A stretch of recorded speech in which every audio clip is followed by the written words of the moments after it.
እግዚአብሔር ይዋሽ ዘንድ ሰው አይደለም፣ ተናግሯል። ተንበርክኮ ይጸልያል፣ መልእክት ይልካል። 7 ጊዜ እስኪመላለስ ድረስ የለም ይለዋል። ኤልያስ ስፍራውን አይለቅም። ሁለተኛ ጸለይ ማለት ቦታ ላይ ነው። ሁለተኛ መጸለይ ማለት ስፍራን አለመልቀቅ ማለት ነው። ሁለተኛ መጸለይ ማለት እግዚአብሔር ያለው ላይ መቆም ነው። ወገኖቼ በጣም ብዙ ሰው የሚቸገረው ምን መሰላችሁ? እግዚአብሔር የሆነ ነገር ይለዋል፣ አሜን ይልና የሚያየው ነገር ግን እንደተባለው አልሆን ሲለው ስፍራውን ይለቃል። ሁለተኛ መጸለይ ማለት በእምነት መቆም ማለት ነው። ሁለተኛ መጸለይ ማለት እግዚአብሔር የተናገረውን ያደርጋል ማለት ነው። ሁለተኛ መጸለይ ማለት ብሏል ይሆናል ማለት ነው። ሁለተኛ መጸለይ ማለት ከሚታየው በላይ ከሚሰማው በላይ ዙሪያዬ ላይ ካለው በላይ እግዚአብሔር የተናገረውን ወደ መሆን ያመጣዋል ብሎ ማመን ነው። ወገኖቼ በኢየሱስ ስም እምነታችሁን አንሱ። ሁለተኛ ጸልዩ። ሁለተኛ ቆሞ እግዚአብሔር የተናገረውን ያደርገዋል።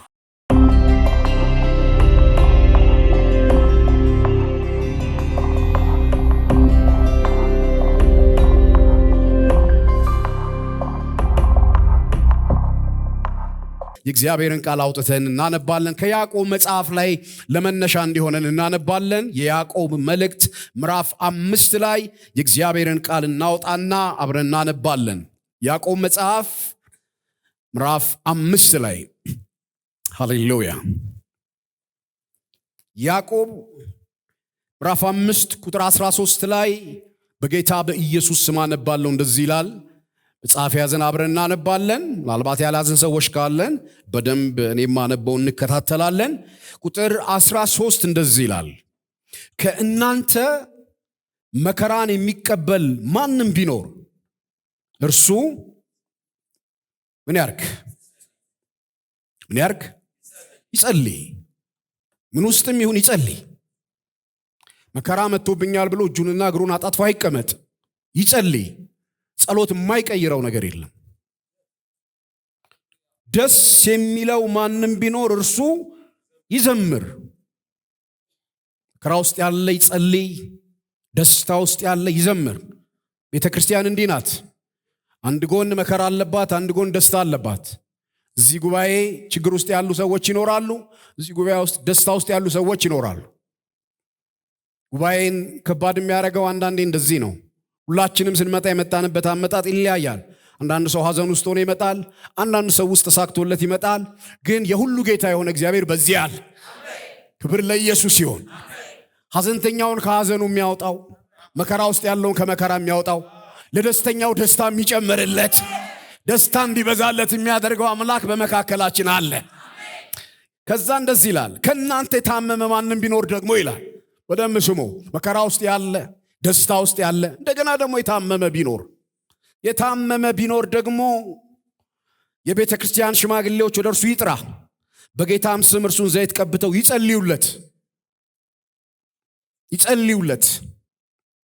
የእምነት ጸሎት ድውዩን ያድናል፣ ወይንም በሽተኛውና ሕመምተኛውን ያድናል። ጌታም ያስነሳዋል። ሃሌሉያ። ያስነሳዋል። ከየት ነው የሚያስነሳው? ከተኛበት ከህመሙ አልጋ ላይ፣ ከሐዘኑ አልጋ ላይ እስቲ ያስነሳዋል ብሎ። ኢየሱስ ጌታ ነው። በጌታ በጣም ደስ ይበላችሁ ወገኖች። ችግር ውስጥ ብትኖሩ ከችግር የሚያወጣ አምላክ አለ። መከራ ውስጥ ብትሆኑ ከመከራ የሚያወጣ አምላክ አለ። ደስታ ውስጥ ሆናችሁ ብትዘምሩ ምስጋናችሁን የሚቀበል አምላክ አለ። ብትታመሙ ሲጸልይ ከተኛችሁበት የሚያስነሳ አምላክ አለ። ያስነሳዋል ይላል። ከዛ ደግሞ ኃጢአት ሰርቶ እንደሆነ ይላል ይሰረይለታል። ክብር ለኢየሱስ ይሁን። ኃጢአት የሰራው ሰውዬ እዛው ቤቱ ይቅር አይደለም የሚለው። ኃጢአት ከሰራ ይምጣ፣ ይሰረይለታል። የኢየሱስ ደም ከኃጢአት ሁሉ ያነጻዋል፣ ይሰረይለታል። እርስ በርሳችሁ በኃጢአታችሁ ተናዘዙ ትፈወሱ ዘንድ እያንዳንዱ ስለሌላው ይጸልይ። የጻድቅ ሰው ጸሎት በስራዋ እጅግ ኃይል ታደርጋለች። ምናተኩርባት ክፍል ቁጥር 17 ናት። ኤልያስ እንደኛ የሆነ ሰው ነበር። ዝናብ እንዳይዘንብ አጥብቆ ጸለየ። በምድርም ላይ 3 ዓመት ከ6 ወር ምን አልሆነም? አልዘነበም። ሁለተኛም ጸለየ። ስተኛ ጸለየ። ይህንን መልእክት ነው ማካፈላችሁ። ሁለተኛ እንጸልያለን። እንደገና እንጸልያለን። በመጀመሪያ ጸለየ፣ ሰማይን ዘጋ። ከዛ ሁለተኛ ጸለየ። ሁለተኛ ሲጸልይ እንደዚህ ሆነ። ሰማዩም ዝናብን ሰጠ፣ ምድሪቱም የሚከፍትና የሚዘጋ አምላክ በጸሎት ሰማይን የሚዘጋ በጸሎት ሰማይን የሚከፍት ሰማይን ዘግቶ ዝናብን የሚከለክል እንደገና ደግሞ ሲጸለይ ሰማይን ከፍቶ ዝናብ የሚሰጥና ምድሪቷ ፍሬያማ እንድትሆን የሚያረጋ አምላክ እሱ አምላክ የኤልያስ አምላክ እሱ አምላክ የኛ አምላክ ያንተ አምላክ እጃችሁን አንድ ቀኝ እጃችሁን አንሱ። ክብር ላንተ ይሁን። ደግመን እናመሰግንሃለን፣ ከፍ እናደርግሃለን። መገኘትህ በመካከላችን ስላለ ቅዱስ ስምህ የተባረከ ይሁን። ሁለተኛ ጸለየ እንደሚል ሁለተኛ የመጸለይ አቅም ይለቀቅልን። ሁለተኛ ጸለየ እንደሚል ሁለተኛ በፊት የመቆም አቅም እንደገና ይጨመርልን። ሁለተኛ ጸለየ እንደሚል ሁለተኛ ፊት መሆን እንዲሆንልን አቅምን ጨመረልን። ይሄ ጉባኤ ሁለተኛ የሚጸልይበት ጸሎት እንደገና በኢየሱስ ስም እንዲፈስ ጸልያለሁ። ሁለተኛ ጸለየ እንደሚል በጌታ በኢየሱስ ስም ለወንዶችና ለሴቶች ልጆች በእምነት እግዚአብሔር ያሰንባል በሚል መንፈስ በጌታ በኢየሱስ ስም በፊት መሆን ይሆንልን። በዚህ ቃል ውስጥ ፈውሳችን ይለቀቅ። በዚህ ቃል ውስጥ ብርታት ይሆንልን። በዚህ ቃል ውስጥ ሰማይ ይከፈት። በዚህ ቃል ውስጥ የደረቀው ነገር ይረስረስ። በዚህ ቃል ውስጥ ዝናብ ይምጣ። የመንፈስ ዝናብ ይምጣ። ምድሪቷን የሚያረሰርስ የመንፈስ ቅዱስ ዝናብ ቤታችንን የሚያረሰርስ አገልግሎታችንን የሚያረሰርስ የመንፈስ ዝናብ በጌታ በኢየሱስ ስም በመካከላችን ይዝናብ። አግዘን መንፈስ ቅዱስ አግዘን። መንፈስ ቅዱስ ራራለን። መንፈስ ቅዱስ አትለፈን። አንተ ጋር መተናል። አንተ ጋር አለን። በጌታ በኢየሱስ ስም የተዘጋው ሰማይ ተከፍቶ የደረቀው ምድር ለምልሞ በጌታ በኢየሱስ ስም ፍሬያማ መሆን እንዲሆን እግዚአብሔር ወይ ሁለተኛ የመጸለይ አቅም ይጨመርልን። ይህን ታደርጋለህ፣ እናመሰግናለን። በኢየሱስ በጌታችን ስም አሜን። ቁጭ በሉ። እግዚአብሔር ይባረክ። ባለፈው 15 ቀን ይመስለኛል ወንድማችን ኢዮብ የመጣ ጊዜ ከያዕቆብ መጽሐፍ ላይ እግዚአብሔርን ቃል አካፍሎን ነበርና መግቢያውን ነግሮን ነበረ። መጽሐፍ ቅዱስ ለምታነቡም እነዚህ ያዕቆብ መልእክት የሚጻፍላቸው ሰዎች መከራ ውስጥ ያሉና የተበተኑ ሰዎች ናቸው። ምናልባት ከአይሁድ እምነት የመጡ ናቸው። ከአይሁድ እምነት ወደ ክርስትና የተቀየሩ ሰዎች በኋላ ላይ በነበረው ጫናና በነበረው መከራ ምክንያት ተሰደው ያሉ ናቸው በየቦታው። ምዕራፍ 5ን መጽሐፉ መጥቶ ሲዘጋው አሁን ያነበብኩት ክፍል ላይ ከናንተ ማንም መከራ የሚቀበል ቢኖር ይጸልይ ይላል። ይጸልይ። ለምንድን ነው እንደዚህ የሚለው? ደስታ ውስጥ ያለ ሰው መዘመር አያቅተው። ደስታ ራሱ ደስታ ስለሆነ ለመዘመር በጣም ነው የሚያነሳሳችሁ። ችግር ውስጥ ሆኖ መከራ ውስጥ ሆኖ በእግዚአብሔር ፊት ለመጸለይ ነው ከባድ የሚሆን። ግን ምን ያደርጋችሁ? ያበረታታችኋል። መከራ ውስጥ ብትሆኑ፣ ችግር ውስጥ ብትሆኑ፣ ቻሌንጅ ውስጥ ብትሆኑ ዝም ብላችሁ አታግሮምሩም፣ አትነጫነጩ። ዝም ብላችሁ ፊታችሁን ከእግዚአብሔር አትመልሱ፣ ጀርባችሁን አትስጡ ለእግዚአብሔር። ጸሎታችሁን አታቋርጡ፣ ጸልዩ። መከራ ውስጥ ነው ያለሁት ብላችሁ፣ ቻሌንጅ ውስጥ ነው ያለሁት ብላችሁ አትቀመጡ፣ ጸልዩ። ደግሞ ደስ ካላችሁ እግዚአብሔር በእናንተ ደስታ አይቀናው። እግዚአብሔር ደስታችሁ አያስቀናውም። በደስታችሁ ደስ ስለሚለው ዘምሩ። እግዚአብሔር በሰዎች ደስታ አይቀናው። ሰዎች ደስ ሲላቸው እግዚአብሔር ደስ ይለዋል። እግዚአብሔር ደስታችንን የሚፈልግ አምላክ፣ ፈገግ እንድንል ይፈልጋል፣ ደስ እንዲለን። እግዚአብሔር ኩርምት እንድንል አይፈልግም፣ ጉስቁል እንድንል አይፈልግም። ደስታችን ያስደስተዋል። ለእናንተ መልካምን በማድረግ ደስ ይለኛል ስለሚል እግዚአብሔር ለደስታችን የሚሰራ አምላክ ነው። እርግጥ ነው ምድር ላይ ነው ያለነው። አሁን ደስ ካለው ሰው ይልቅ በጣም የሚበዛው በአጠቃላዩ ምድራችን ላይም በዓለማችን ላይም የተከናወነ ካለው ነገር ተነስታችሁ ብታዩ እየተደሰተ የሚዘምር ሳይሆን ቻሌንጅ ውስጥ እያለ የሚጸልይ ሰው ነው ያለው። በቻሌንጅ ውስጥ የጸሎት ያለህ የሚል ሰው ነው ያለው።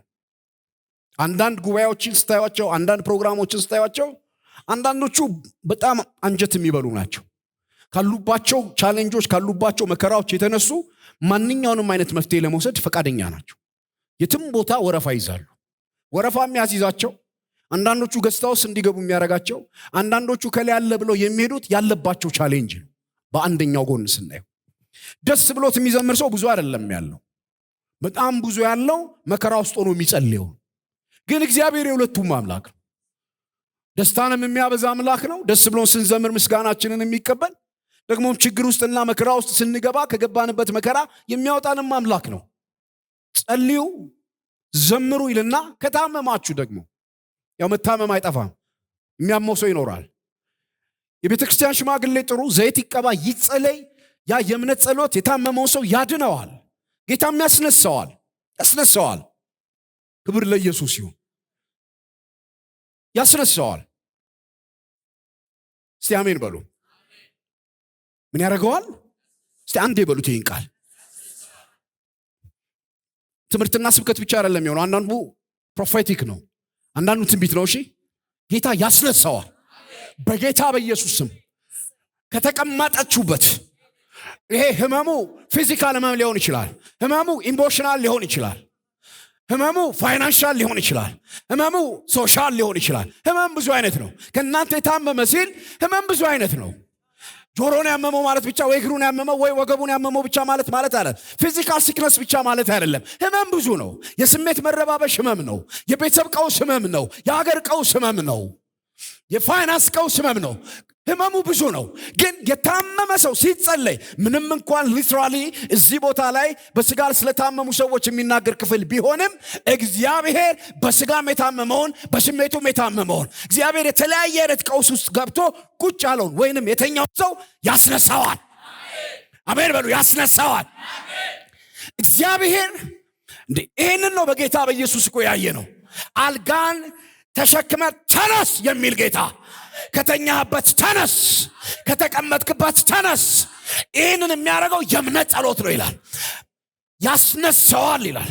ኃጢአት እንኳን ሰርቶ ከሆነ ይቅር ይለዋል፣ ያስተሰርይለታል ይላል። ያስተሰርይለታል። በኋላ ላይ ደግሞ መልሶ ይመጣና የጻድቅ ሰው ጸሎት፣ ስለ ጸሎት ነው የምናነሳው።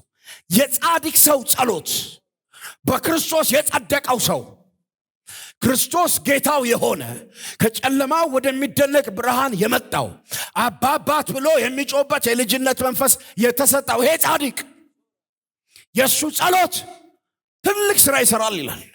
ትልቅ ስራ ከፈለጋችሁ ይልና እግዚአብሔር እንዴት የጻድቁን ሰው ጸሎት እንደሚሰማ ማየት ከፈለጋችሁ ይልና ከብሉይ ኪዳን አንድ ጀግና ሰው ይስባል። አንድ ጀግና፣ አንድ አማኝ፣ አንድ እግዚአብሔር ከአፉ ጋር ያለ ሰው። የእምነት ጸሎት ያዕቆብ ስለ እምነት ጸሎት ነው የሚለው። በእምነት ስለሚደረግ ጸሎት ነው የሚያወራው። በእምነት የሚደረግ ጸሎት ከመከራ ያወጣል። በእምነት የሚደረግ ጸሎት ህመምተኛውን ከተኛበት ያስነሳዋል። በእምነት የሚደረግ ጸሎት ኃጢአት ሰርቶ የመጣውን ሰው ያስተሰርይለታል ይልና የጻድቅ ሰው ጸሎቱ እጅግ ኃይልን ስለሚያደርግ ብሎ ኤልያስ እኮ ይልና ኤልያስን ሪፈር ያደርጋል። እንደኛ ሰው ነበር፣ እንደኛ ሰው ነበር። ዝናብ እንዳይዘንብ ለ3 ዓመት ተኩል አጥብቆ ጸለየ። አጥብቆ ዝናቡ ተከለከለ። ታሪኩን ታውቃላችሁ፣ ኤልያስን ታሪክ። ማክሰኞ ላለፉት 5 ሳምንታት እዚህ ኤልያስ ላይና ኤልሳ ላይ ነበርን። መንፈሴ እዛ ውስጥ ነው ያለው። አንደኛ ነገሥት ምዕራፍ 17 ቁጥር 1 ላይ የእግዚአብሔር ቃል ሲናገር ኤልያስ የት እንደነበረ አያወራም፣ ምን ሲያደርግ እንደነበረ አያወራም። የመጣበትን አካባቢና የትውልድ ቦታውን ይጠቅስና ተሲቢያዊው ኤልያስ ይልና አካብ ጋር እንደመጣ ይናገራል። አካብ ጋር መጥቶ እንደዚህ ያለው በፊቱ የቆምኩትን ሕያው እግዚአብሔርን ከአፌ ቃል በቀር ምንም አይነት ጠልና ዝናብ አይሆንም አለው። አይሆንም አለው፣ አይዘንብም። ያዕቆብ ይህንን ሲያብራራ ምን ይላል? መንፈስ ቅዱስ ነው የነገረው። መንፈስ ቅዱስ ሰዎች የሌሉበትን ዘመን የሚያጽፍ ነው። ያዕቆብ ኤልያስ ጋር አልነበረም። ነበረ? አልነበረም። መጽሐፍት ሁሉ በእግዚአብሔር መንፈስ ተመርተው ይጽፈዋል ስለሚል መንፈስ ቅዱስ ነገረው። ምን ብሎ ነገረው? ለኛ የነገሥት ጸሐፊ ሲነግረን በፊቱ የቆምኩት ሕያው እግዚአብሔርን ከአፌ ቃል በቀር ምንም ጠልና ዝናብ አይሆንም ማለት ነው የሚለው። አይሆንም፣ በእነዚህ 3 ዓመታት አይዘንብም ማለት ይላል። ያዕቆብ ግን መንፈስ ቅዱስ ሲነግረው ምን አለው? ለ3 ዓመት ተኩል ዝናብ እንዳይዘንብ አጥብቆ ጸለየ ይላል። ይገርም ነው። አጥብቆ ጸለየ። አጥብቆ ጸለየ ካለ እንግዲህ እግዚአብሔር ሆይ አለ። የአካብ ጋር መጥቶ ከመገለጡ በፊት እግዚአብሔር ሆይ እዚህ ምድር ዝናብ እንዳይዘንብ፣ ዝናብ እንዳትሰጥ፣ ሰማዩን ዝጋው፣ ሰማዩን ጠርቅመው። ኤልያስ በጣም ስለ እግዚአብሔር የሚቀና ሰው ስለነበረ ሰማዩ እንዲዘጋ የፈለገው በህዝቡ ጨክኖ አይደለም።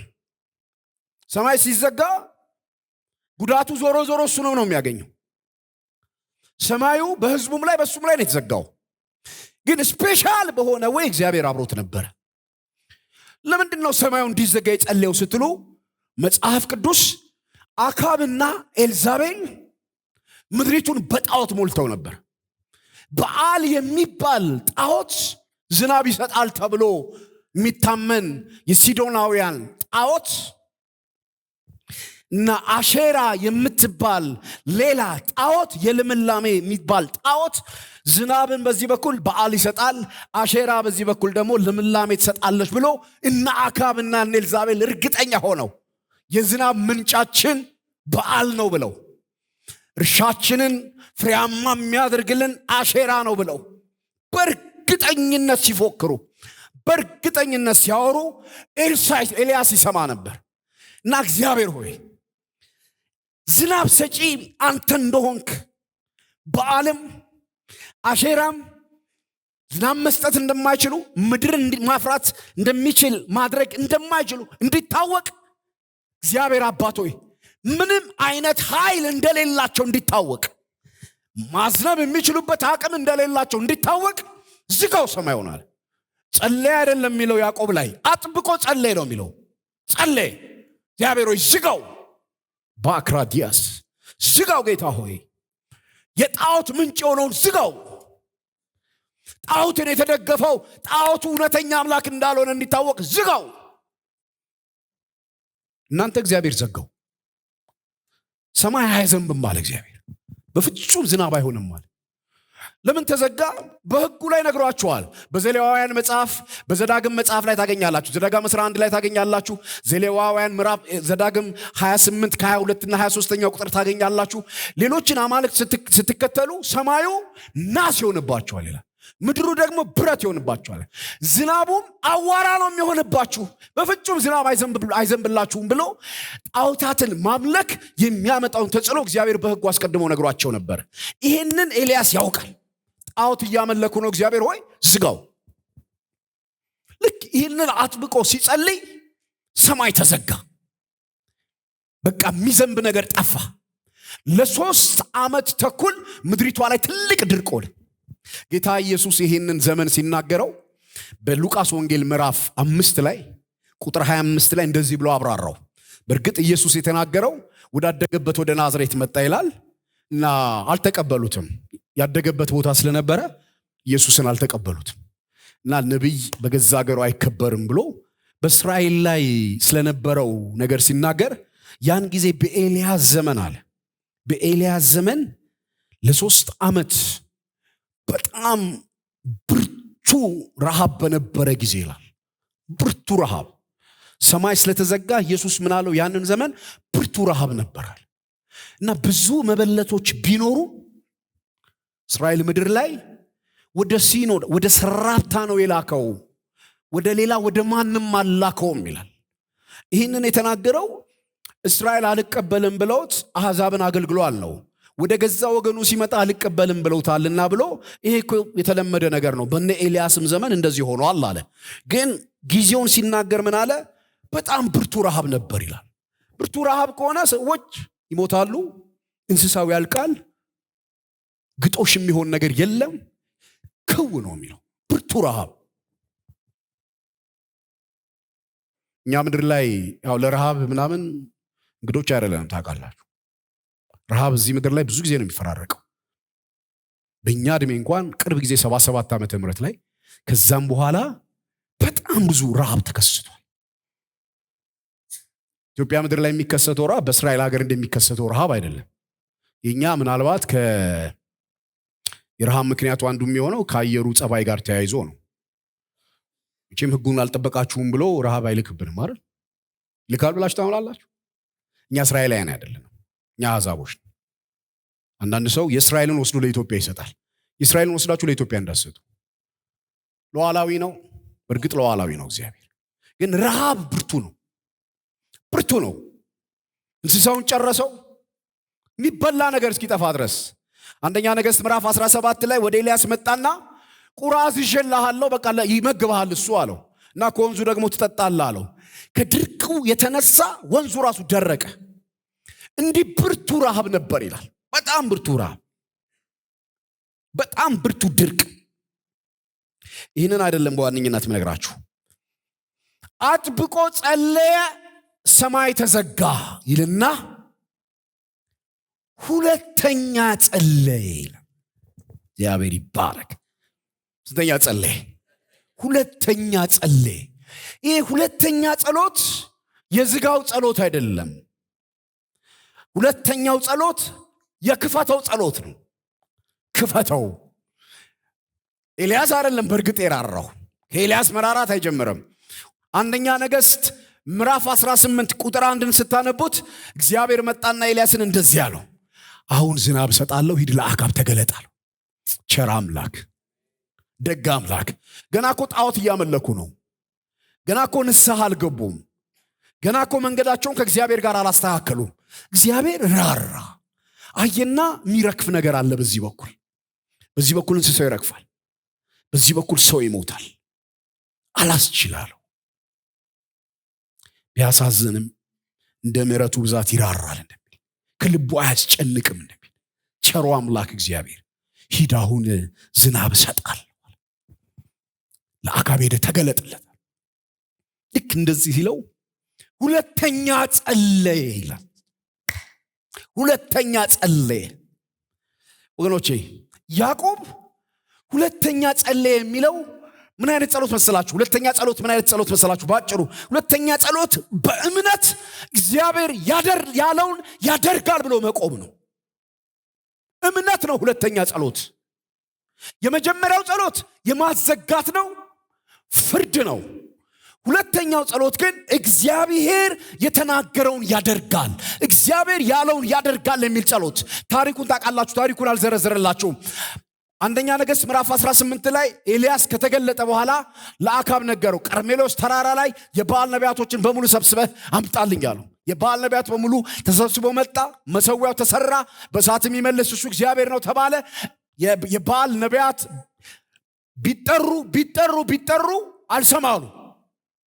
አልሰማሉ። ፌክ ነገር እንኳን እንዳያረጉ እግዚአብሔር ያዛቸው። ይችሉ ነበርኮ ትንሽ እሳት መላክ። አትልክም አለ እግዚአብሔር። ይዛን ቀን እውነተኛው አምላክ ይታያል ብሎ አፈነው። በዓል ተያዘ።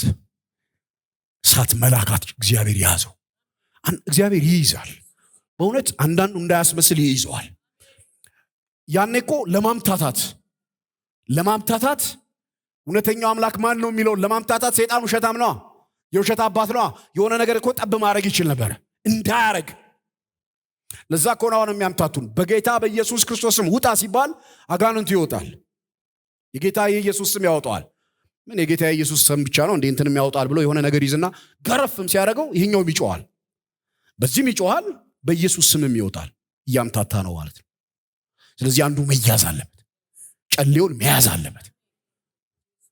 መቋሚያውን መያዝ አለበት። አጋንንቱን መያዝ አለበት። የዛን ቀን እንዳይፈናፈን አረከው፣ እንዳይፈናፈን። እውነተኛ አምላክ አሁን እግዚአብሔር ብቻ ስለሆነ መገለጥ ያለበት። ኤልያስ ከምድር ሆኖ ሲጸልይ እግዚአብሔር ከሰማይ መንፈሱን ያዘው። አሁን አምታታም አሉ። አሁን በቅቶታል አሉ። አሁን ጊዜው የእውነተኛው አምላክ ነው አለ። ማዴኔ ማጋስ አሁን ጊዜው እውነተኛው አምላክ የሚገለጥበት ነው። አሁን ጊዜው የእውነተኛው አምላክ መገለጥ፣ የእውነተኛው አምላክ በእሳት መመለስ ነው አለ። ቁራጭ እሳት እንዳይልክ አምናለሁ በጌታ በኢየሱስ ክርስቶስ። የሆነ ይሄም ያውጣል እንዳንል፣ ይሄም ይሰራል እንዳንል። እንዴ የኢየሱስ ስምም ሲጠራ በሽተኛ ይፈወሳል። ጸበል ውስጥም ሲገባ የሆነ ነገር ይሆናል እንዳይል ባክራዲያስ በጌታ በኢየሱስ ስም እንዳይነቃነቅ አድርጎ ይይዘዋል። እንደዛ ነው ያዘው፣ እንዳይነቃነቅ አድርጎ። አሁን መመለስ አይችልም ማለት ጸጥ በላል። ጸጥ እግዚአብሔር አጋንንት ጸጥ በል ካለ ጸጥ ነው የሚለው። ወጀብን ጸጥ በል ካለ ጸጥ ነው የሚለው። ህዝብ እንዳይምታታ እስከ ዛሬ ያምታተው ይበቃል። በቃ ድል ተሰጥቶታል። 3 ዓመት ከምናምንና ከዛ በፊት እኔ አምላክ ነኝ ብሎ እኮ ብዙ አርጓል። አዲስ ኪዳን ላይ እኮ እንደዛ ነው የሚለው። ታላቁ የእግዚአብሔር እጅ ተብሎ እኮ በጣም ይታመንበት ነበር። እነ ጴጥሮስና እነ ዮሐንስ መጡ። ታላቁ የእግዚአብሔር ልጅ በስምዖን ላይ ያለው እንዳልሆነ እንዲታወቅ፣ ታላቁ የእግዚአብሔር ልጅ በክርስቶስ ኢየሱስ በመንፈስ ቅዱስ አማካኝነት በእነዚህ ደቀ መዛሙርቶችና ሐዋርያት ብቻ የሚገለጥ እንደሆነ እንዲያውቁ። ስምዖን እንደዛ ነበር። ታላቁ የእግዚአብሔር ኃይል እየተባለ በጣም ያምታታ ነበር። ማግዳስኪያ እግዚአብሔር ክንዱን ሲያነሳ ወገኖቼ የሚያምታታው ይያዛል። በጌታ በኢየሱስ ክርስቶስ ጸጥ አረገው። ጸጥ። አሁን እሱ መመለስ አይችልም ማለት በእሳት መለሰ። ከዛ በኋላ ሁሉ ከተከናወነ በኋላ ኤልያስ ወደ ቀርሜሎስ ተራራ ወጣና ግንባሩን ፊቱን ጉልበቱ ውስጥ ቀብሮ መጸለይ ጀመረ። ይህንን ነው ያዕቆብ ሁለተኛ ጸለየ ሚለን። በመጀመሪያው መጸለይ አንደኛ ነገሥት ምዕራፍ 17 ላይ አጥብቆ ሲጸልይ ዘጋው እግዚአብሔር። እንዲኮ ማድረግ ትችላላችሁ ነው እኮ እያለ ያለው ያዕቆብ። ትችላላችሁ እኮ ነው የሚለው። እንኳን ሕመምና ደዌ አይደለም ሰማይን እኮ መዝጋት ትችላላችሁ እኮ እያለ ነው። አረ አልችልም፣ አረ ይሄ ከኔ አቅም በላይ ነው እንዳትሉ። ኤልያስ እኮ ደግሞ እንደኛ ሰው ነው። ሰው እኮ ነው ይሄንን ያደረገው። ደካማ ሰው፣ ፈሪ ሰው። እግዚአብሔር ወገኖቼ በሰው ነው የሚሰራው። በሰው ማለት የተለየ ነገር የለም። በሰው ነው እግዚአብሔር የሚሰራው። ትልልቅ ነገር ሲያደርጉ ያያቸው ሰዎች ካሉ ሰዎች ናቸው። በቃ እግዚአብሔር ሊገለጥባቸው፣ ሊጠቀምባቸው፣ ራሱን ሊገልጥባቸውና ሊያሳይባቸው ስለወደደ የተጠቀመባቸው ሰው ናቸው።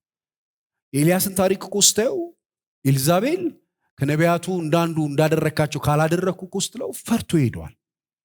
እሳት ያወረደ ይመስላል። አሁን ፈርቶ ሲሮጥ ከአባቶች አልበልጥም ባክ ብቻዬን ቀርቻለሁ ብሎ ከክትክታ ዛፍ በታች ሲወድቅ እንዴ ያ ጀግና እንደዛ የሚወድቅ ይመስላል። እግዚአብሔር መጥቶ ቀስቅሶ እስኪያበላው ድረስ እስኪያበላው። እግዚአብሔር ባበላው ነገር ነው ከወደቀበት ተነስቶ ሄደው። እግዚአብሔር በመልአክ አብልቶት ያውቃል። እግዚአብሔር በቁራ አብልቶት ያውቃል። እግዚአብሔር በመበለት በኩል አብልቶት ያውቃል። በመበለት በልቷል፣ በቁራ በልቷል። ከወደቀበት ግን የሚያነሳው በመልአክ የሚበላው ነው። እዛ ተስፋ መቁረጥ ውስጥ፣ እዛ ድካም ውስጥ መበለቷ ብታመጣለት አይበላም። እዛ ድካም ውስጥ ቁራ ይዞለት ቢመጣ አይበላም። ከዛ ድካም የሚወጣበት 40 ቀንና 40 ሌሊት እስከ እግዚአብሔር ተራራ የሚሄድበትን ኃይል የሚያገኘው መልአኩ መጥቶ ካበላው ብቻ ነው። ወገኖቼ አንዳንዴ እግዚአብሔር ምን በረታበትን ኃይል የሚሰጥበት ጊዜ አለው። የሆነ ስትወድቁ፣ ተስፋ ስትቆርጡ፣ ከዚህ በኋላ ስትሉ የሆነ የምትበሉትን የምትጎርሱትን ነገር እግዚአብሔር ይዞ ይመጣል። የምትበረቱበት።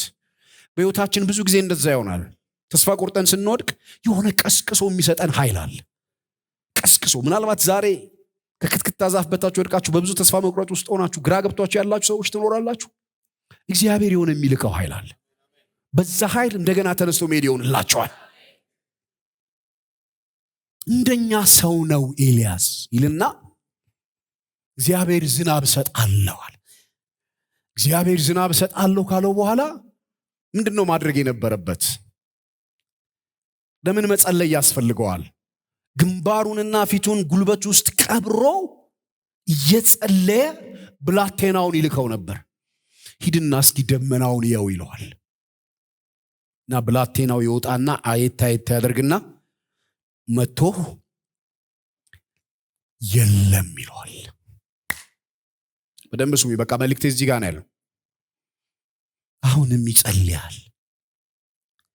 ሂድና እስኪ ተመልከት ይለዋል። ይወጣና አሁንም አይቶ የለም ይለዋል። የሆነ የተምታታ ነገር የለም? ተምታታ ነገር አይመስልም? እግዚአብሔር አዘንባለሁ ብለዋል። እግዚአብሔር ዝናብ ሰጣለሁ ብለዋል። አሁን የዝናብ ጊዜ ነው ብለዋል። አሁን ምድር የምትረሰረስበት ጊዜ ነው ብለዋል። አሁን ሰማይ የሚከፈትበት ጊዜ ነው ብለዋል። የእግዚአብሔር ድምጽ እንደዚህ ነው። የእግዚአብሔር ድምጽ ምድሪቷ ዝናብ ታገኛለሽ ነው የሚለው። የሚታየው ነገር ግን እንደዛ አይደለም። የሚታየው ነገር ምንም ምልክት የለውም። ግንባሩን ጉልበት ውስጥ አድርጎ ይጸልያል። ሄዳ አይታ አጣራ እስቲ ደመና አለ ወይ ሲለው ብላቴናው እየመጣ የለም ይለዋል። ሁለተኛ ጸለይ ማለት እዚህ ጋር ነው። ሁለተኛ መጸለይ ማለት ወገኖቼ ከሚታየው ውጪ፣ ከሚሰማው ውጪ፣ በአይናችን ከምናየው ውጪ እግዚአብሔር የተናገረውን አምኖ መቆም ነው። አሜን በሉ። እግዚአብሔር አምኖ የተናገረውን አምኖ መቆም ነው። የሚታየውን እንዳታዩ። እግዚአብሔር ያለው ይዘንባል ነው። ዝናብ ሰጣለሁ ነው። ዴማክራዲያስ ዝናብ ሰጣለሁ፣ ምድሪቷ ፍሬያማ ትሆናለች፣ ሰማይ ይከፈታል ነው እግዚአብሔር ያለው። እግዚአብሔር ደግሞ እውነተኛ ነው። እግዚአብሔር ይዋሽ ዘንድ ሰው አይደለም። ተናግሯል። ተንበርክኮ ይጸልያል፣ መልእክት ይልካል። 7 ጊዜ እስኪመላለስ ድረስ የለም ይለዋል። ኤልያስ ስፍራውን አይለቅም። ሁለተኛ ጸለይ ማለት ቦታ ላይ መሆን ነው። ሁለተኛ መጸለይ ማለት ስፍራን አለመልቀቅ ማለት ነው። ሁለተኛ መጸለይ ማለት እግዚአብሔር ያለው ላይ መቆም ነው።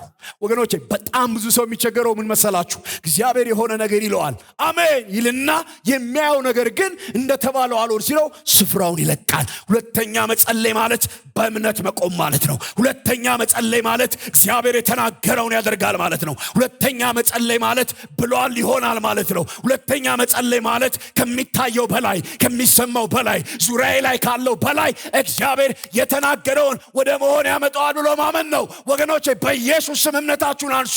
ሁለተኛ ጸልዩ፣ ሁለተኛ ቁሙ። እግዚአብሔር የተናገረውን ያደርገዋል። ያደርገዋል።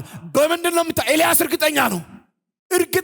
ኤልያስ ምንድነው እርግጠኛ ያደረገው? ሰማይ ይዘጋ ሲል እግዚአብሔር ከአፉ ቃል ጋር ተስማምቶ ዘግቶለታል። ሰማይ ዘግቶ አሳይቶታል በመጀመሪያው። ሁለተኛ ለመጸለይ ድፍረት የሰጠው፣ ስፍራውን እንዳይለቅ ያደረገው፣ እዛው ላይ እንዲቆም ያደረገው ባስካዲያና ማጋስ። ወገኖቼ የታመመ ሰው ቢኖር ይጸለይለታል። መከራ ውስጥ ያለ ሰው ቢኖር አለ መከራ የሚቀበል ከናንተ መከራ የሚቀበል ቢኖር ይጸልይ። እንዴት አድርጎ ይጸልይ? በእምነት ይጸልይ።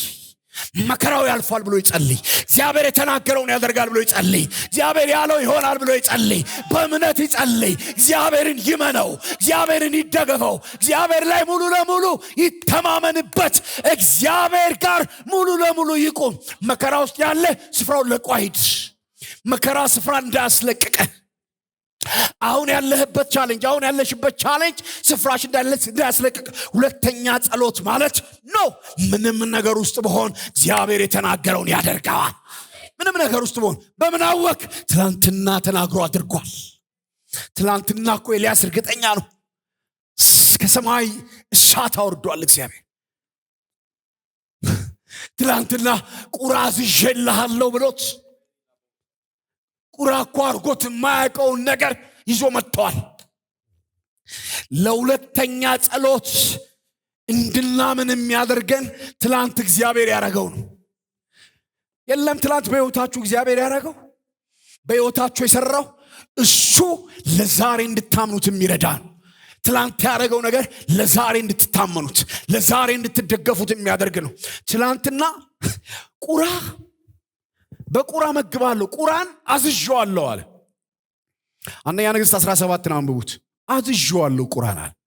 እግዚአብሔር ቁራ ይታዘዘዋል እና አዝዤዋለሁ። እሺ እንዴት አዘዘው?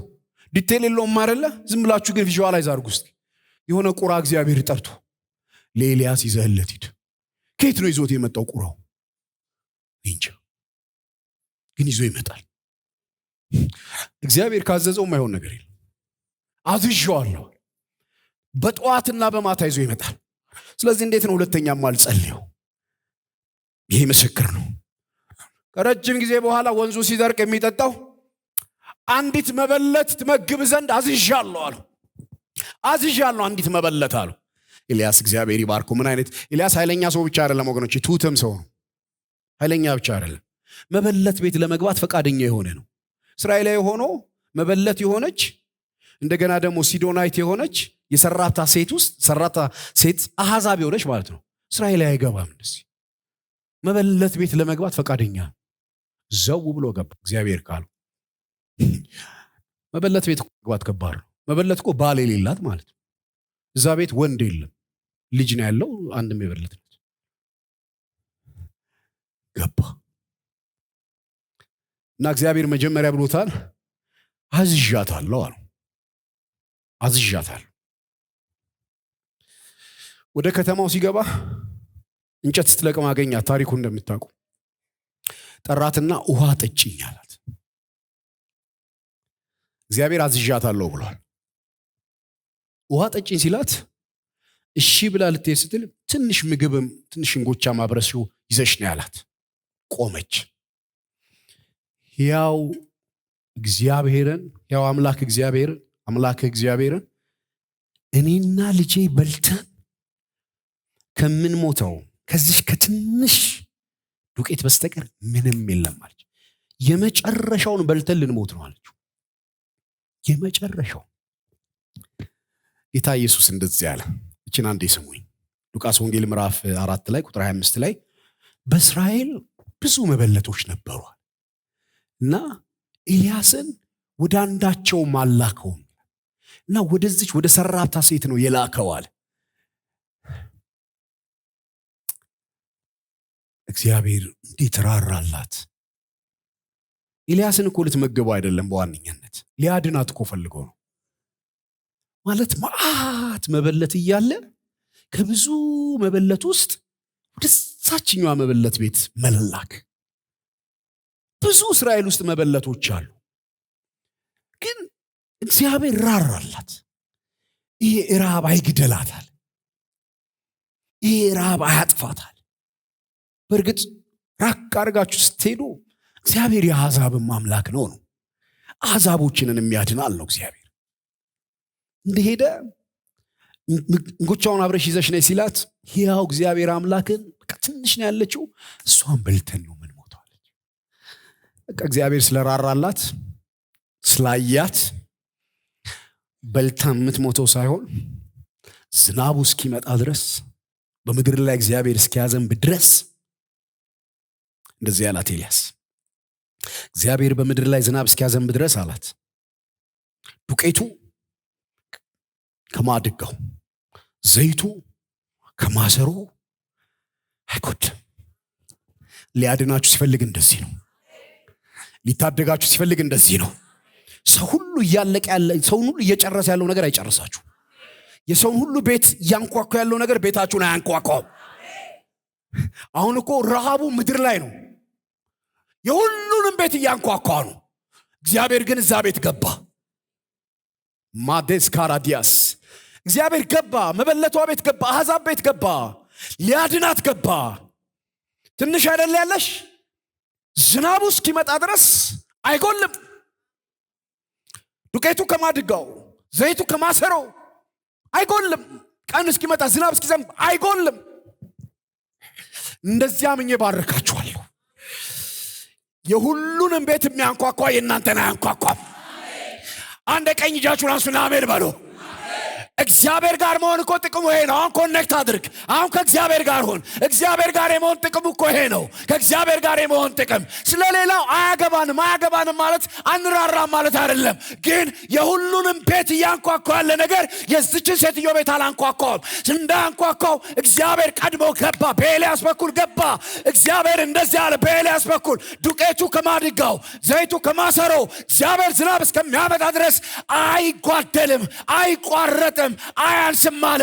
በጌታ በኢየሱስ ስም የሌሎችን ቤት የሚያንኳኳ ያንተን ቤት አያንኳኳው።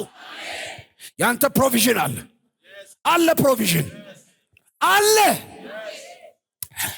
እምነት ያስፈልጋል ወገኖቼ። አለ እዛ ቤት የሚበላ አለ፣ እዛ ቤት የሚጠጣ አለ። ሌላው እኮ ከብቱ እያለቀ ነው፣ ሰው እየሞተ ነው፣ ራቡ ብርቱ ነው። ያ የመበለቷ ቤት ግን ነብዩ ኤልያስ ስለገባበት ያ ቤት ዱቄት ያለበት ዘይት ያለበት ሆነ። አሁን ኤልያስ አይደለም ያለው፣ አሁን የጌታ መንፈስ ነው ያለው፣ አሁን ጌታ ነው ያለው፣ አሁን እግዚአብሔር ነው ያለው። በልዩነት ያኖርሃል፣ በልዩነት ያኖርሃል። ጩና መርበል በልዩነት ያሰራሃል። ስራ ያላችሁ ሰዎች አላችሁ፣ ቢዝነስ ያላችሁ ሰዎች አላችሁ፣ እንቅስቃሴ ያላችሁ ሰዎች አላችሁ። የሁሉ ሲደርቅ፣ የሁሉ ሲያበቃለት፣ የሁሉ ከው ሲል ያንተ ግን ይለመልማል። እግዚአብሔር በልዩነት ይሰራልሃል። እንደ ሀገር ቢዝነሱን ሁሉ የሚመታ ነገር አለ። እንደ ሀገር ሰውን ሁሉ የሚመታ ነገር አለ። እንደ ሀገር ሰውን ሁሉ የሚጠርግ ነገር አለ። እግዚአብሔር አስቀድሞ በኤልያስ በኩል እቺ መበለቷ ሴትዮ ቤት ስለገባ ያ ቤት ዘይት አለው። ምድር ላይ ዘይት አለ፣ ቤቱ ያ ቤት ግን ዘይት አለው። ምድር ላይ ዱቄቱ አልቋል፣ ያ ቤት ግን ዱቄት አለው። አሜን በለኛለሁ። አያልቅም። ሃሌሉያ። ዘይቱ ከማሰሮ ዱቄቱ ከማድጋው አይጎልም። አሜን ትላላችሁ? ጮኻችሁ መናገር ትችላላችሁ? እስቲ አይጎልም ብላችሁ ጮኹ። አንዴ በእምነት ወሩት አይጎልም በሉ። ተነብይባችኋለሁ። ለቤታችሁ አይጎልም፣ ለልጆቻችሁ አይጎልም፣ ለስራችሁ አይጎልም፣ ለአገልግሎታችሁ አይጎልም፣ ለዘመዶቻችሁ አይጎልም። ለሚያስፈልጋቸው ነገር ሁሉ በጌታ በኢየሱስ ስም አይጎልም። ግን ምን አረገች መበለቷ? ምን አረገች መሰላችሁ? እሷ በልታ ከምትሞተው ቆይ ላብላ ወደሚል መጣች። ሰጠችው ለኤልያስ። ናግባ አለችው። ለሱ ጋገረችለት፣ አስቀደመችው፣ በላች። ይሄንን ኤልያስ አይቷል። ይሄ ምን ይረዳል መሰላችሁ? ሁለተኛ ለመጸለይ እግዚአብሔር በመበለት አብልቶኝ የለም እንዴ ብሎ ይከፍተዋል፣ ዝናቡን ያመጣዋል ብሎ ለማመን፣ ትላንት ያደረገው ነገር ዛሬ ለማመን። ወገኖች የትላንትናው ስራ ለዛሬ እምነት ይፈጥራል። ትላንት እግዚአብሔር ያደረገው ነገር ለዛሬ እምነት ይፈጥራል። ሁለተኛ መጸለይ ማለት ወገኖች በእምነት መቆም። ደመናው ላይ ታይ ይችላል። በኋላ እኮ መጣ 7 ጊዜ እየተመላለሰ ግን የለም ነው ያለው። ሲወጣ የለም ይለዋል። ግን ኤልያስ የለም የሚለውን አይደለም የሚያምነው። ግንባሩን ፊቱን እግሩ ውስጥ ቀብሮ ጸልያል ብሏል። እግዚአብሔር ይላል ብሏል አይቷል። ያለቀ ትንሽዬን ዱቄትና ዘይት እግዚአብሔር ሲያበዛ እሱ ብቻ እንዳይመስላችሁ ለእምነቱ ለሁለተኛ መጸለይ እግዚአብሔር የተናገረውን ያደርጋል ብሎ ለማመኑ ሌላ ማስረጃ የሆነው እየበሉ እየጠጡ እዛ ቤት የመበለቷ ልጅ ሞተ። በደንብ ስሙኝ ይችል ሞተ። ከዛ መበለቷ መጣችና እንደዚህ አለችው፣ ምን አድርጌ ነው ኃጢአቴን የምትቆጥረው?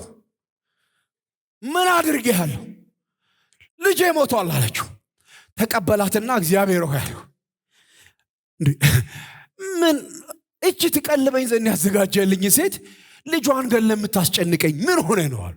የምታስጨንቃት ልጇን ገለ ምን ሆነ ነው አሉ። ላዲያሳ ያ ታምር ሲያየ ነበረ ቤት ሲያየው ዱቄቱ አይጎልም። የእግዚአብሔርን ታምር እያየ ያለ ያ ቤት ሐዘን ገጠመው። ሰው ሞተ። ታውቃላችሁ እግዚአብሔር ሊያተርፋቸው ከረሃቡ ሊያተርፋቸው ኤልያስን ላከላቸው። አንድ ነገር እርግጠኛ ሆኜ ልንገራችሁ፣ ረሃብ ያልገደለውን ድንገተኛ ነገር አይገለውም። ለምንድነው ለምን እንዲሞት ፈለገ? ያብላቴና ለምን እንዲሞት ፈለገ? ኤልያስ ከተቀበለው በኋላ ታውቃላችሁ ጸለየለት እና ነፍሱ ተመለሰ። ከዛ ሰጣት። መበለቷ እንደዚህ አለች፣ የእግዚአብሔር ሰው እንደሆንክ የእግዚአብሔርም ቃል በአፍ እውነት እንደሆነ አሁን አወቅኳል። አሁን ነው የገባኝ። ዝም ይሄን ዱቄት እየበላው አልገባኝም ነበር። ዱቄቱ አንተን አልገለጠልኝም፣ ዘይቱ አንተን አልገለጠልኝም።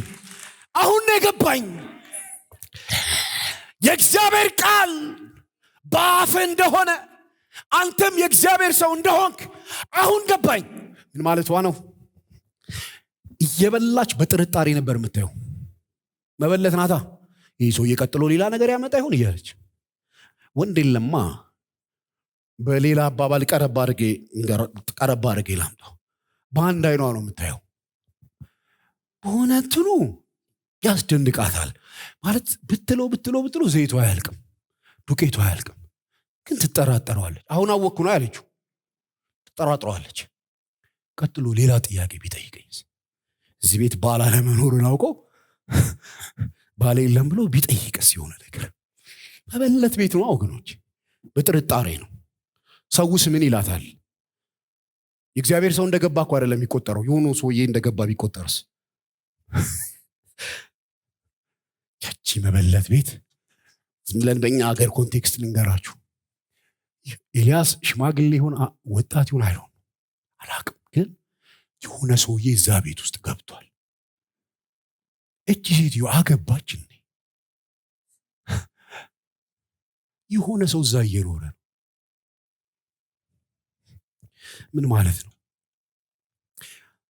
አንዳንዴ እግዚአብሔር አድርጎ የሚላችሁ ነገር የሚያስነቅፋችሁ ነው። የሚያስነቅፍም እኮ በሰዎች በጥርጣሬ እንዲያዩዋቸው ያደርጋል። እየጸለየ አይመስለኝም እኮ ሌላችሁ ይመስላል። እኔ እየጸለየ አይመስለኝም ይሄ ሰውዬ። ይኸውላችሁ እግዚአብሔር የሆነ ታምራት አሳይቷችሁ ያንን ታምራት እየተለማመዳችሁ ድንገተኛ ነገር ከሆነባችሁ በህይወታችሁ የበለጠ እሱ እንድታውቁ መሞቱ የበለጠ እግዚአብሔርን የገለጠው የእግዚአብሔር ሰው እንደሆነ የእግዚአብሔርም ቃል በአፍ እውነት እንደሆነ የምትናገረው ነገር ከእግዚአብሔር ዘንድ እንደሆነ አሁን ነው ያወቅኩት። አሁን አወቅኳችሁ። ይህንን ያየ ኤልያስ አሁን አወቅኩ የሚለውን ነገር ያየ ኤልያስ 5 ደቂቃ ብቻ ውስጥ ይህንን ያየ ኤልያስ እግዚአብሔር አሁን አዘንባለሁ ሲለው እንዴት ይጠራጠረው?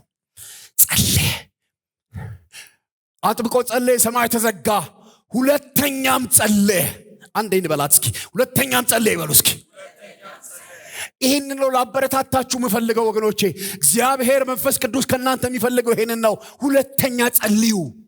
ሁለተኛ መጸለይ ማለት ማልቀስ ማለት አይደለም። ሁለተኛ መጸለይ ማለት እግዚአብሔርን ማመን ነው። የተናገረውን ያደርጋል። አዘንባለሁ ካለ ያዘንባል። አመጣለሁ ካለ ያመጣል። አደርጋለሁ ካለ ያደርጋል። ሰራለሁ ካለ ይሰራል። ወገኖች የብዙ ሰው ልብ ወድቋል። በቃ እግዚአብሔር ብሏል ግን አያደርግም የሚል መንፈስ ውስጥ ነው ያለው። ዛሬ ግን የጌታ ቃል የጌታ መንፈስ እንደዚህ ይላችኋል፣ ሁለተኛ ጸልዩ ማለት እንደገና ቁሙ፣ እመኑት። ትላንት በሕይወታችሁ ያደረገውን ነገር ዛሬም ይደግመዋል ብላችሁ እመኑት። ንፋሱ የለም፣ ደመናው የለም፣ አትልቀቁ፣ እዛው ላይ ሁኑ። ግንባራችሁን ቅበሩና ጌታ ያደርገዋል በሉ። እየማለደ አይደለም ወገኖቼ። ድጋሚ ዝናብ አምጣ ብሎ ኤልያስ አይጸልይም። አሁን እንዲህ አይነት ጸሎት አይጸልይም።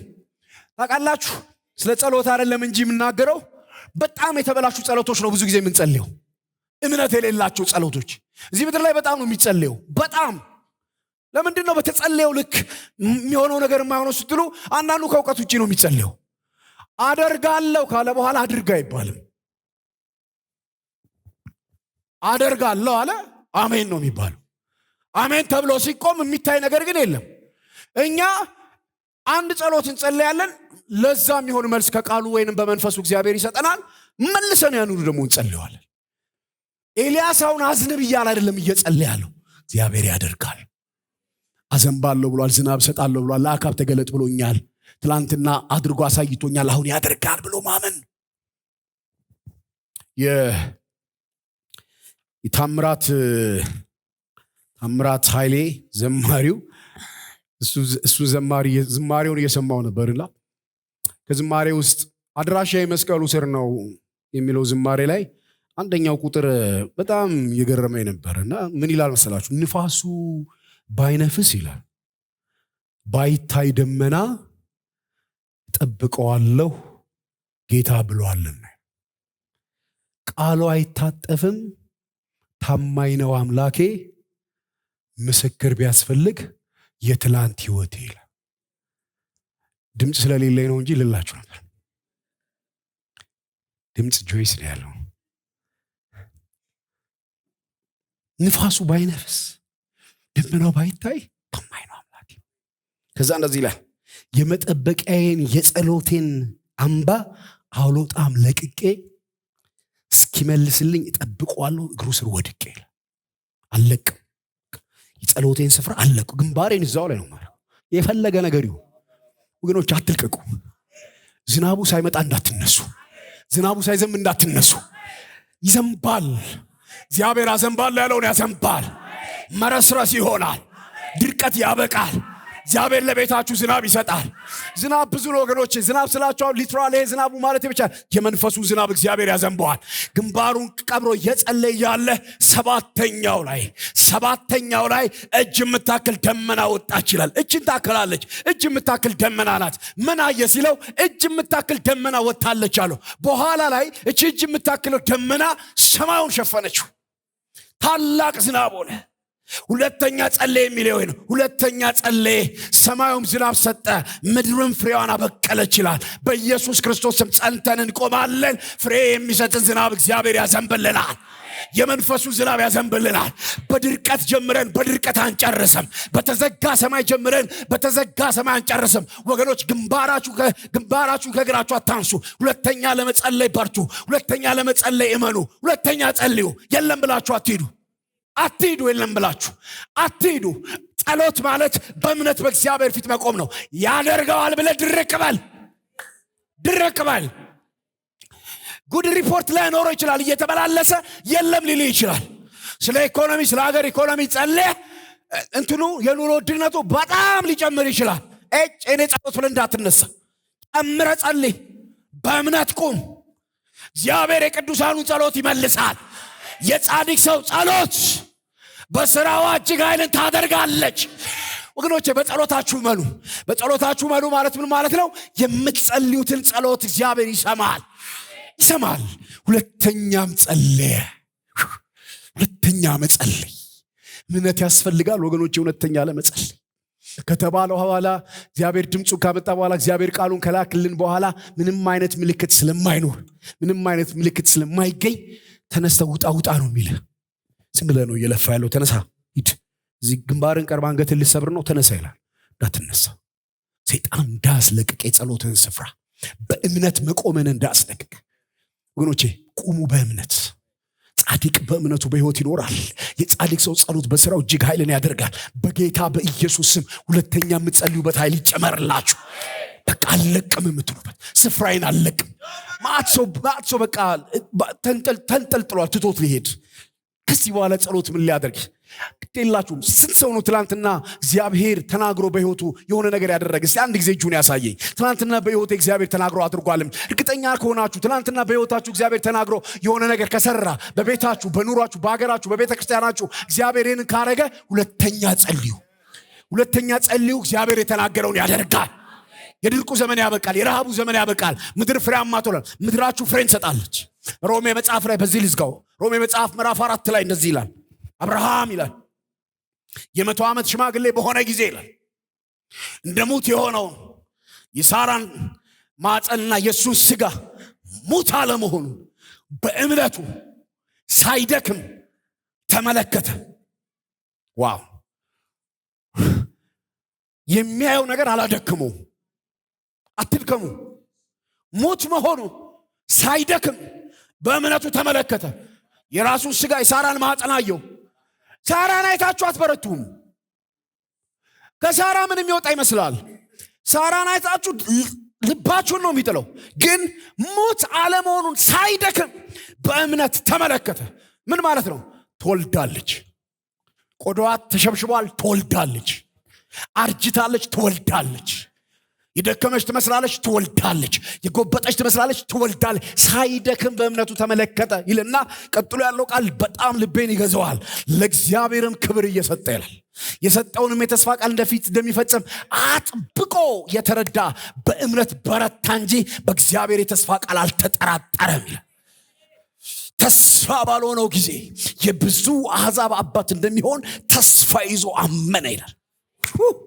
ተስፋ ባልሆነው ጊዜ ወገኖቼ፣ ተስፋ የሚደረግ ነገር ተስፋ ይደረጋል። ግን ምንም ተስፋ ባልሆነ ጊዜ እንዴት ተስፋ ይደረጋል? ተስፋ ባልሆነው ጊዜ የብዙ አሕዛብ አባት እንዲሆን ተስፋ ይዞ አመነ። ተስፋ የሚሆን ነገር የለም ዙሪያችን ላይ። ምናልባት ሀገራችሁን ስታዩ፣ ምድራችሁን ስታዩ፣ ቤተሰብን፣ አካባቢን፣ ማንነታችሁን ስታዩ ተስፋ የሚደረግ ነገር ላይኖር ይችል ይሆናል። ተስፋ ባልሆነው ጊዜ የብዙ አሕዛብ አባት እንዲሆን ተስፋ ይዞ አመነ። ከዛስ ለእግዚአብሔር ክብር እየሰጠ የሰጠውን የተስፋ ቃል እንዲፈጽም አጥብቆ የተረዳ በእግዚአብሔር የተስፋ ቃል አልተጠራጠረም። ክብር ሁሉ ለጌታ ለኢየሱስ ይሁን። ሁለተኛ እንጸልያለን፣ እግዚአብሔር ያረጋዋል። ሁለተኛ እንጸልያለን፣ እግዚአብሔር ያዘንባል። ሁለተኛ እንጸልያለን ማለት እናለቅሳለን ማለት አይደለም። ሁለተኛ እንጸልያለን ማለት እናጉረመር። ሁለተኛ እንጸልያለን ማለት በእምነት እንቆማለን። በእምነት የተናገረውን ያደርጋል በሚል እምነት እንቆማለን።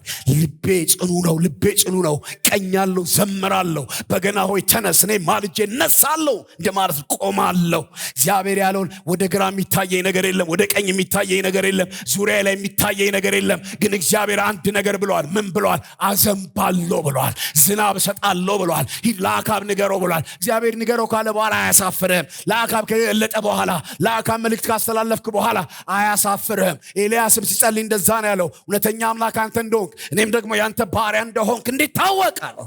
እግዚአብሔር አያሳፍርም። አሜን በሉ። እግዚአብሔር አያሳፍርም። ጩሁና እግዚአብሔር አያሳፍረኝም በሉ። ድገሙና በሉ፣ እግዚአብሔር አያሳፍረኝም በሉ። የእናንተ ቤት ተአምራትን ይለማመዳል። የእናንተ ቤት ወደ በለጠ ተአምራት ይሄዳል። ዱቄቱና ዘይቱ ከማድጋችሁና ከማሰሮ አይጎለም።